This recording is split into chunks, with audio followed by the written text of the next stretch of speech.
வணக்கம் நண்பர்களே.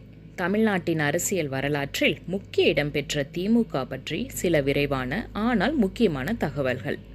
திமுக திராவிட முன்னேற்றக் கழகம் 1949 திராவிட இயக்க தலைவரான மாண்புமிகு பேரறிஞர் அண்ணா அவர்களால் உருவாக்கிய கட்சி.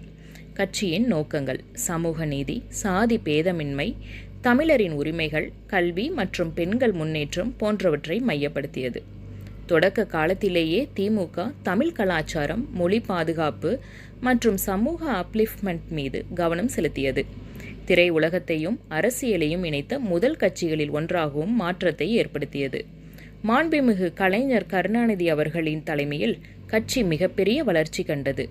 அவரது ஆட்சி காலத்தில் கல்வி, உட்கட்டமைப்பு மற்றும் சமூக நலனில் பல முக்கிய திட்டங்கள் அறிமுகமானது. இன்று மாண்புமிகு மு.க. ஸ்டாலின் அவர்களின் தலைமையில் கட்சி சிறப்பான ஆட்சி செய்து வருகிறது.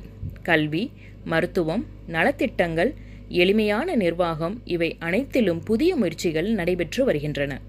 அரசியல் வேறுபாடுகளை தாண்டி ஒவ்வொரு கட்சியின் பயணத்தையும் மரியாதையுடன் புரிந்து கொள்வது முக்கியம். மேலும் இன்ட்ரெஸ்டிங் தகவல்களுக்கு சப்ஸ்கிரைப் செய்யுங்கள். Happy home, happy for ever.